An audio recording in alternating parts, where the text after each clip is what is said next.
can't possibly succeed. We can and we will. Look, don't imagine that these duplicates we've created are mere robots. They are not machines. They are living beings, produced by the genetic information in your own cells. There are no mechanical parts. Even those of us who create them can't tell the original from the duplicate.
Much too strong.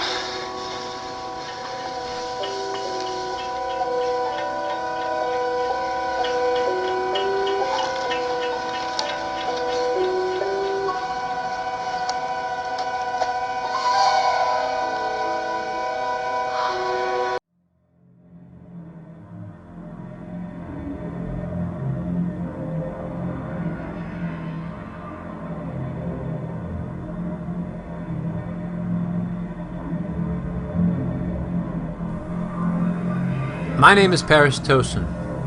I'm an author of over 70 books, and I'm the founder of Reality Science.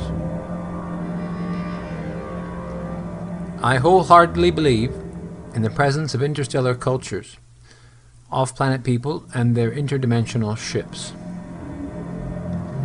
Today I'd like to talk about a topic that is very close to my heart.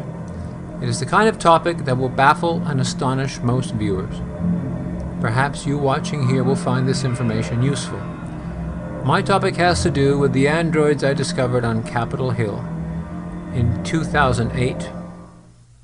I have written extensively on androids and have produced some low-budget documentaries since that time. Many of these videos are available online. The first full documentary at 41 minutes was titled Androids Among Us, released on Boxing Day of 2010. The presence of androids in modern-day real life is important and is complicated because we are talking about real life. And we're talking about artificial people. This is not a movie. This is not science fiction. It will sound like science fiction. It is not. It is a secret that has been left buried since time immemorial, since the ancient days. It is a truth that has been suppressed, distorted, and purposely covered up. Because of this historical distortion of the truth, it is very difficult for the human mind to process this kind of knowledge, because it goes against your primary belief systems, including those having to do with religion, death, and purpose in life. For example, what I will attempt to do is to amalgamate my current body of work on human androids, what I will refer to here as persons artificial, and where I have referred to them as replicants and synthetic humans. What I have theorized and provided evidence for is that there are human beings that were artificially created. These are not cloned people. These are not people grown in spaceships. These are not genetically augmented people. These are people who have within them synthetic DNA. What I will argue in this documentary is that all human DNA is artificial. The implications of this are immense. But I feel that the process of returning to our historical truths, verily our true origins, can only begin with this forgotten secret. The secret that human beings originated from an artificial source. You are free to interpret this information as is comfortable to your own understanding. None of this is based on any religion or spiritual philosophy other than my own scientific understanding of our synthetic heritage. I am not a doctor, I am not a scientist, nor am I a neuroscientist. What I have learned is a result of my own independent study, and this documentary contains a simplified discussion of a very complex situation. Again, what you will hear and see in this video is simplified for a larger audience and is introductory to the material that will eventually be made available to all of us. In addition, I will provide some historical context and even a global agenda, perhaps a conspiracy, the kind of agenda that will show you that not only are androids on Capitol Hill, but that there are android makers who are purposely deceiving the world and thereby controlling the direction of mankind. Announce the first synthetic cell, a cell made by starting with the digital code in the computer, building the chromosome from 4 bottles of chemicals, assembling that chromosome in yeast, transplanting it into a recipient bacterial cell, and transforming that cell into a new bacterial species.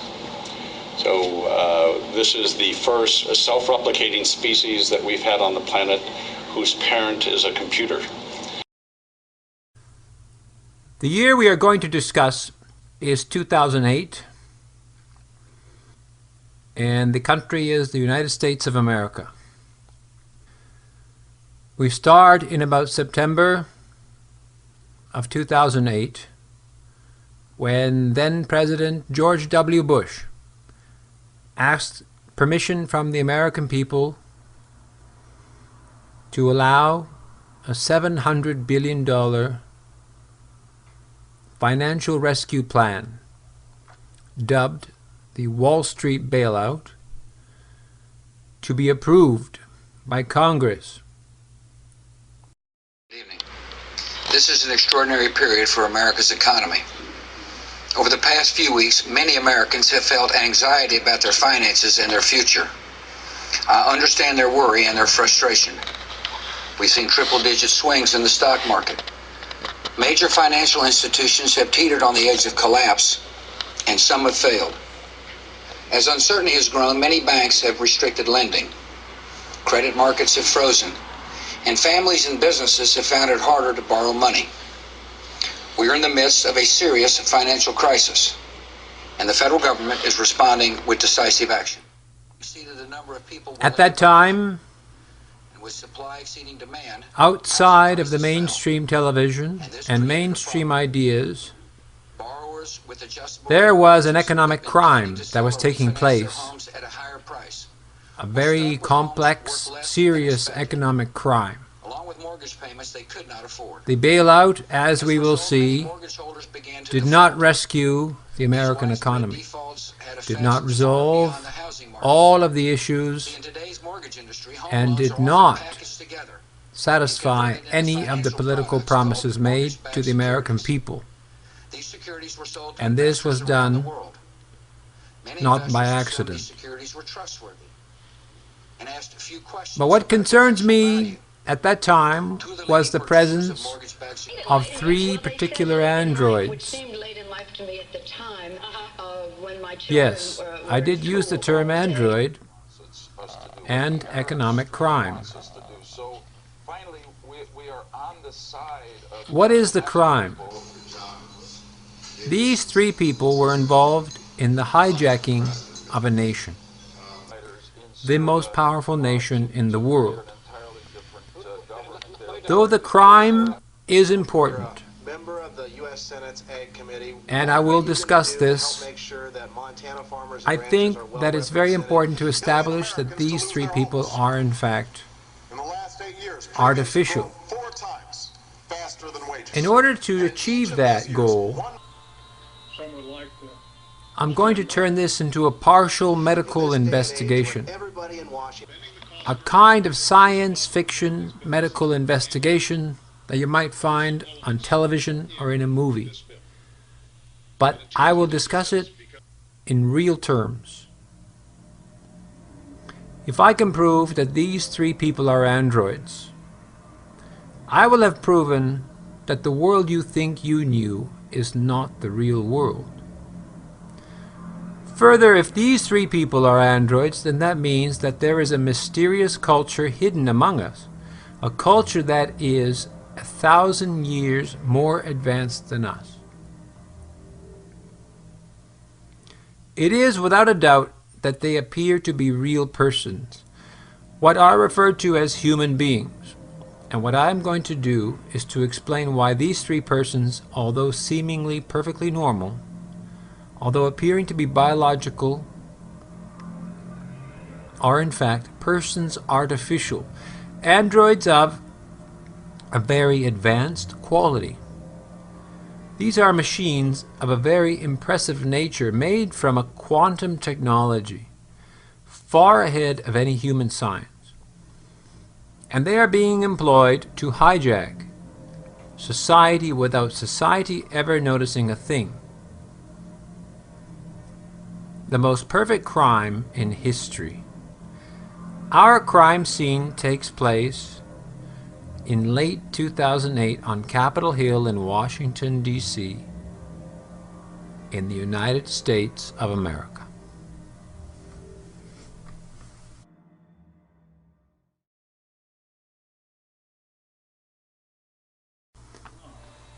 In late 2010, I released a 41-minute documentary, Androids Among Us. It was a frank discussion, even if shorter than expected, on my discovery on androids living among humanity. I had concluded from my observations that those recordings all contained three identified persons that were synthetically made, and that it was a level of technology that was way over our head. I estimated at least 1,000 years ahead of modern science. And it was so advanced that it appeared to be biological. This was recorded from a television screen as it happened. There are no special effects. I did the recording myself and moved the camera around to isolate the oddities I was noticing. Listen to the context of the conference. Legislation enthusiastically because of the seriousness of the economic situation and because of what it will mean along highways and bridges and dams and putting so many people to work. Lots of naysayers on all sides, but the Republican moderates struck an agreement for $780 billion. $780 billion. And the fact is that we hung tough, and it was modified only in the case of absolute necessity. Much of the discussion will involve three U.S. political figures, 2 males and 1 female. These are only my best examples, perhaps my most convincing evidence at the moment. I have no prejudice against the U.S. government. Neither do I have any judgment of any of these people I refer to. Their individual identity is not in question. I'm providing it for reference because their positions are integral to the crime. I do not know them personally. It is what they are made of, the manufacturer, if you will, that is in question. because there are many more androids in the world. Further, although all three examples are politicians, the android persons are not only politicians. These political examples highlight some hidden aspects of this most interesting game. Because political figures are influencing society, influencing leadership, there is an investment aspect to this game. An agenda, and the key to that agenda are three persons. Three persons who are working for the most powerful nation in the world. Let's focus on the artificial mechanics that is hiding underneath the biological shroud.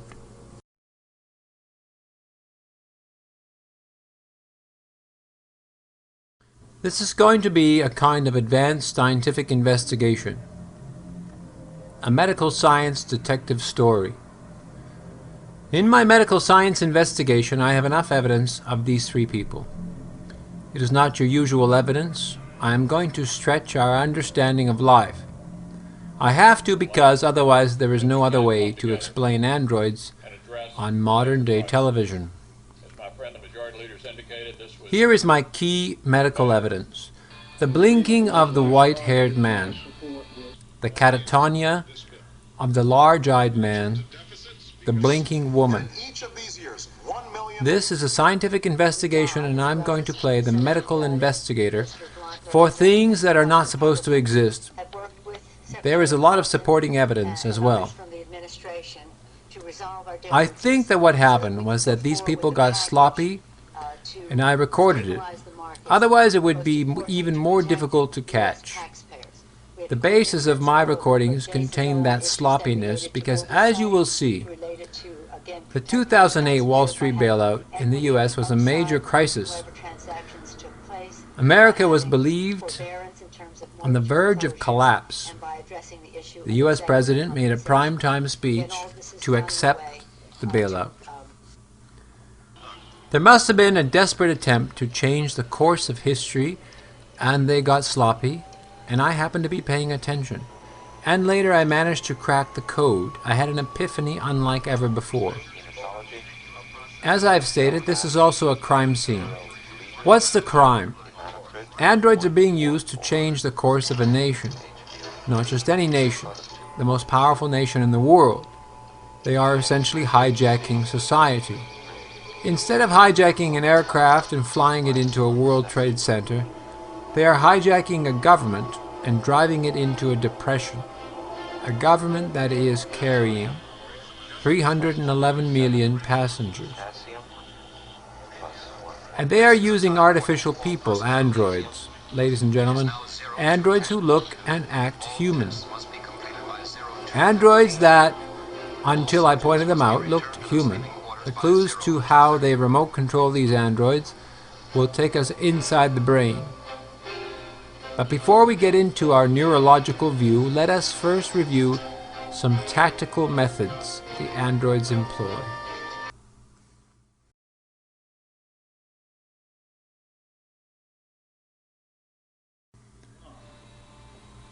There are two specific androids in this recording. One is standing on the left flank of the speaker. The other is standing on the right flank of the speaker. Throughout the press conference, they both maintain these positions unless they are speaking. Notice their positioning, a V-shaped formation. The white-haired android on the left flank is blinking in a rapid state. On the opposite side, the android is holding a catatonic glare, an unblinking state, if you will. This is very clearly depicted. But is this normal human behavior? Why is it when the white-haired man on the left is positioned on the left flank of the speaker, an action he maintains throughout the press conference, and I have only recorded a portion of it here, 11 minutes in total, that he blinks at a rapid rate comparable to REM sleep, rapid eye movement, state of deep sleep, a dream state. The leader of the nation flanked by a blinking robot. Not just any robot, but a sharp-dressed, human-looking robot. An android that doesn't know it is an android. The top military brass, Secret Service, CIA, scientists, Homeland Security experts, advisors, consultants, audience members. None of these have figured out the android behind the podium. Why? Because she herself doesn't think she is artificial, and she doesn't look artificial. Or she is wearing a costume and she is disguising the fact that she is artificial and fooling the audience. Because we don't know who is controlling this woman.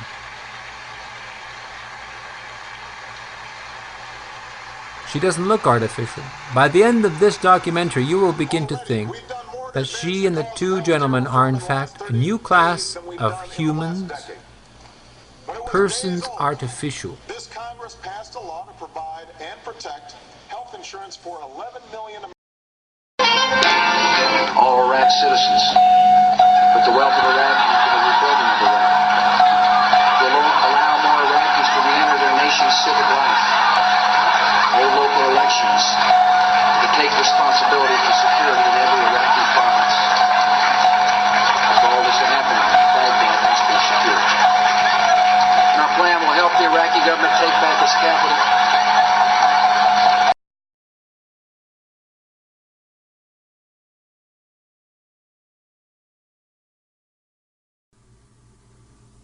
We're going to have to superimpose our understanding of androids with a science model of awareness. Why we need to do this is because we have been conditioned to believe that biological life forms are alive, and that artificial life forms cannot be alive. We cannot say dead because experiencing death is only attributed to life forms that were at first alive. To our current thinking, an android cannot be dead. It cannot be dead because it cannot exist. My position here today is to allow you to perceive that those individuals in my video recordings from live TV, whom I have selected as my primary examples, that those individuals are androids, that they are in fact artificial. That is the first point. The second point is that they are alive. Because you have seen the video clip, you can affirm that those people are indeed alive looking. We have to understand what kind of artificiality they are made of. So I will briefly turn to a few stories. Hopefully this will give you some possibilities, even if fantastical in nature. It isn't important to be completely real. Why? Well, because this discussion has never taken place in the history of Earth planet, so we have no precedent. And that means we are forced to step out of the box, way out of the box. And I hope that you can remain focused and imaginative as we travel into unknown, unfamiliar territory.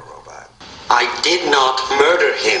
The hell, I don't want my toaster or my vacuum cleaner appearing emotional. I did not murder him!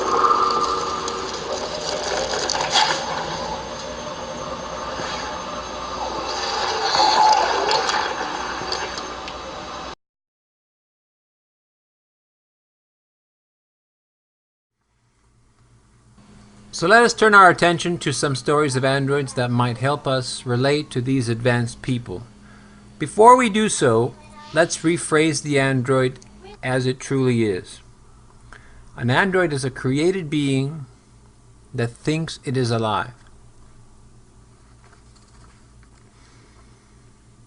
It thinks it is alive because it has been granted life, and therefore it thinks it is alive. To the viewer, the android appears alive. It has a voice. It makes decisions. It breaks down. It grows. For all intents and purposes, it is alive. And the job of any good puppeteer is to convince the audience that their puppets, their marionettes, are alive. They need you to believe that their puppets are alive because they need to tell a story. They need to convey information, to share an allegory, to teach. And the puppet is a good medium for communication. As the Canadian Marshal McLuhan famously said, the medium is the message. The first great story that tackles the life of a puppet is found in Florence, Italy in the year 1881. It is a story written by Carlo Collodi about a wooden puppet named Pinocchio. Woodcarver Geppetto carved him from a piece of pine wood. The book was The Adventures of Pinocchio. Pinocchio is a wooden puppet who gets into all manner of situations and who desires to be a real boy. About 5 years later in France, the author Auguste Villiers de L'Isle Adam writes a novel, Tomorrow's Eve, that features an artificial human-like robot named Hadali. According to an online quote, we get the glimpse of some new information that will help us later on. An officer in the story says, "In this age of Raelian advancement, who knows what goes on in the mind of those responsible for these mechanical dolls?" It is an interesting quote because it presents some crucial ideas. These ideas are relevant to our story here. First, the word Raelian. Apart from the obvious alien word dealing with off-world cultures, together with re, you also get the conjunction real alien. And in French, alien comes from aliéné, a French word meaning insane, and in Latin, alienatus, to be estranged. And a person who studied insanity was an alienist. Coincidentally, psychologists and psychiatrists used to be called alienists. Then the quote goes on to talk about those responsible for these mechanical dolls. Obviously, there were people who built the human-like robots. Who knows what goes on in the mind of those responsible? This single quote seems to be implying that either the makers have an agenda, a secret agenda, or it could mean that the minds of the makers could have been transferred onto the mechanical doll, that the consciousness of the makers is imprinted on the created being. Imprinted where? The next story I have identified was published nearly 100 years later in the US.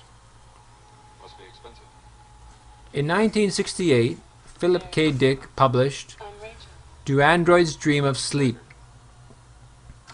The novel explored what it is to be human in the future. In 1982, Dick's novel was translated into a feature film starring Harrison Ford and directed by Ridley Scott, called Blade Runner.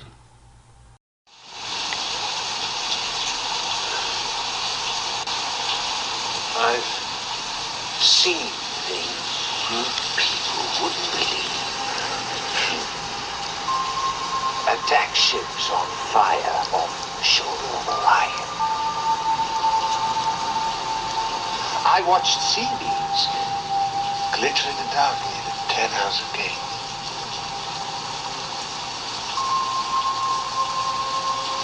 All those moments will be lost in time, like tears in rain. Time to die.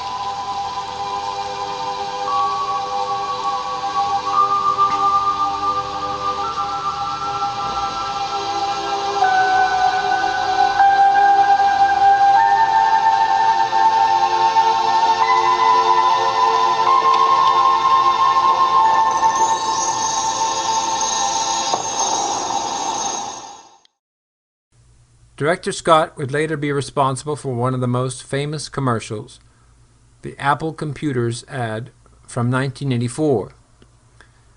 It was an iconic portrayal of an oppressed society, a tyrant on the screen, and a giant hammer smashing tyranny, and then the logo for an Apple computer. The tyrant was IBM.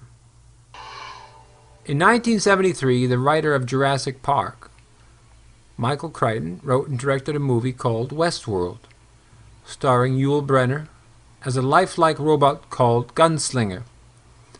Westworld was set in a futuristic amusement park. It was a high-tech, highly realistic, fictional adult amusement park featuring human-looking androids.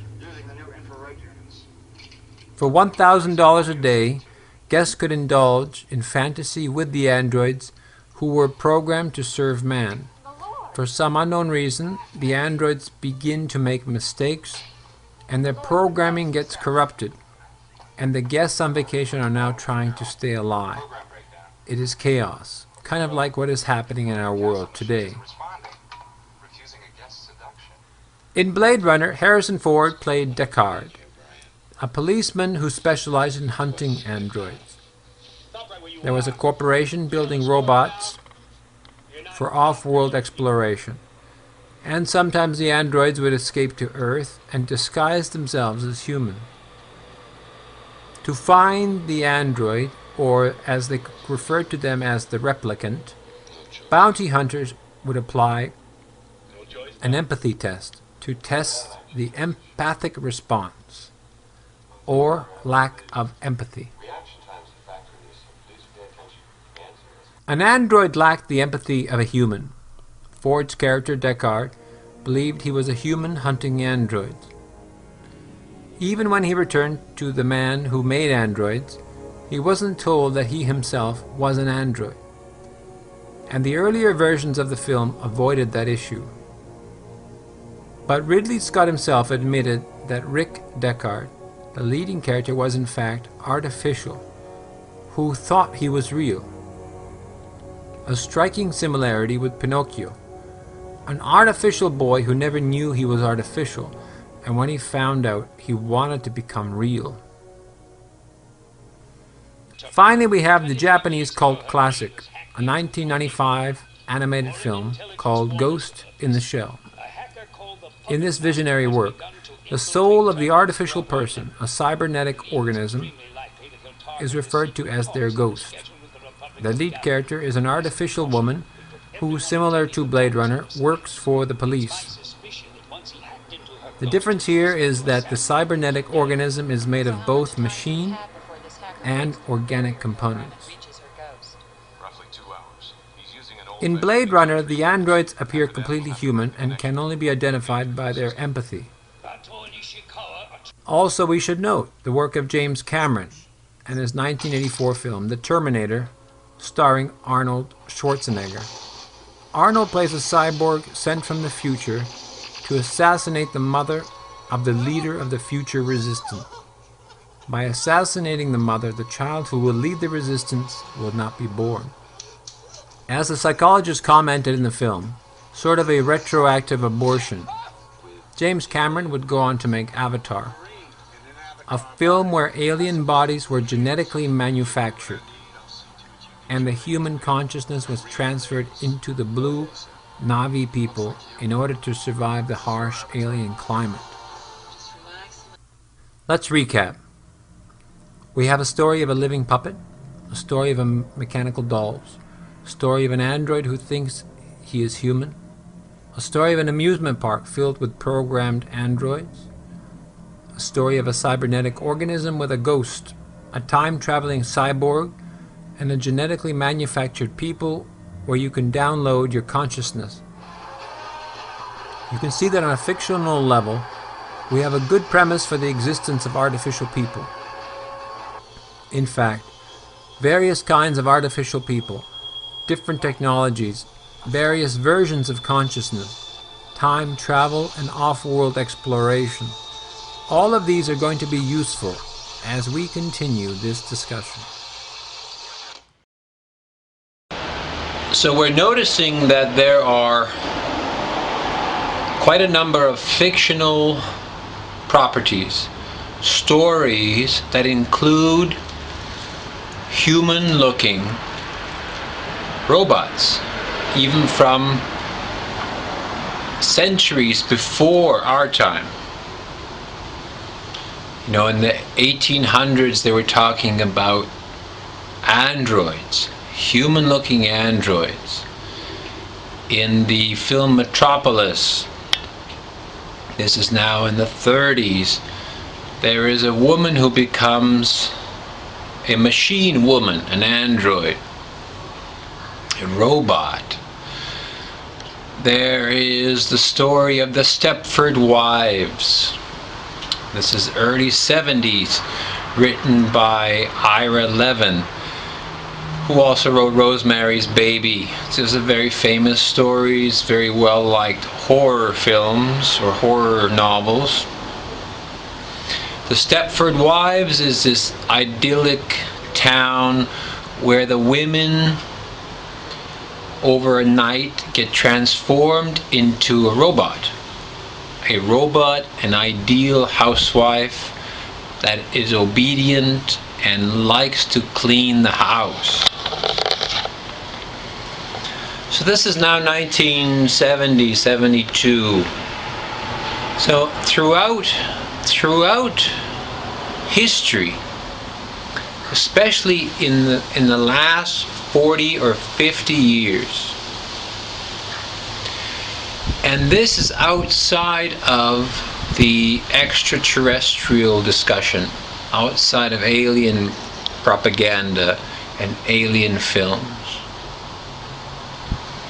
Only in recent years have we seen some extraterrestrial cultures using robots.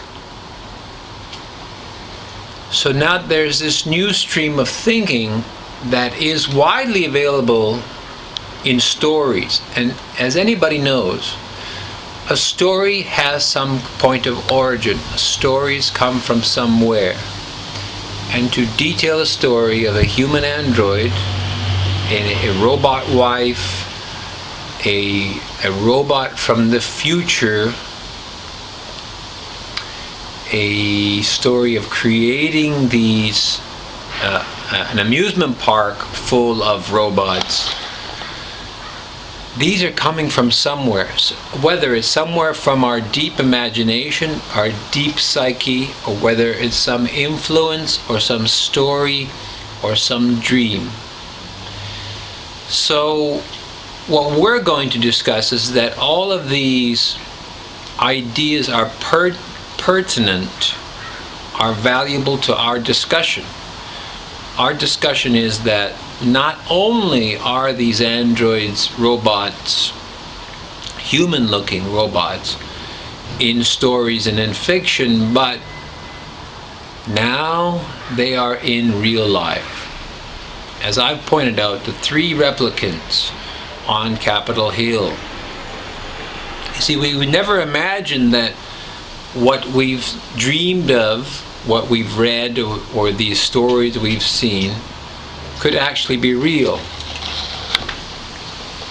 But if you look at some of the science fiction movies of 60 years ago, 70 years ago, 50 years ago, some of that science fiction is not science fiction anymore. We are doing it now. Even as in the 1990s, there was a film called Face Off, directed by John Woo, starring John Travolta and Nicolas Cage, where they had a face transplant. Well, that was in the 1990s. Well, 15 years later, they did an actual face transplant, several of them in the last couple of years. Successful face transplants. We've done heart transplants, lung transplants, liver transplants. These things are of science fiction 40 years ago. 50 years ago, you would never imagine to do a heart transplant because the heart is the central unit of a human being. Now they can do it. So, stories are going to help us to give us some kind of perspective, to give us some kind of context, to give us some kind of foundation. Otherwise we might easily get lost, because what I'm introducing is a very serious thing. It's real life, but it's difficult to understand, and I hope that the fictional aspects can give you further clarity and ideas, and to use your imagination without becoming delusional. You know, you needn't take this to an extreme level. You needn't take this to a religious or spiritual level. It's too early in the game. It's too early to say what kind of religious demon is behind this, what kind of spiritual absurdity. It's too early to say that, because I'm talking about science. These are scientific evidence, scientific fingerprints, and we needn't become distorted and to fall off the wagon right now. You can fall off later, because what we're dealing with is something it's advanced science, and when an advanced science is presented, it can have many shapes and forms according to our intelligence and our programming. But an advanced science, if you understand it, has a physics. There's an actual theory, there's an actual physics, there's a process to it, there's a logic to it. So we needn't distort that, we needn't destroy that. So these three replicants are scientific specimens. Scientific specimens, and we can use fiction as a way to buffer our own ignorance, our own lack of knowledge, our own amateurness, our own virginity in this topic. There are many films and stories I didn't speak of. You may know of them. They might be cartoon, might be a graphic novel, might be a film, a book, a novel, a manga, animation, could be anything. It is very pervasive. This is what I know. It's pervasive. I'm going to cover just a few of them. That's what we've seen.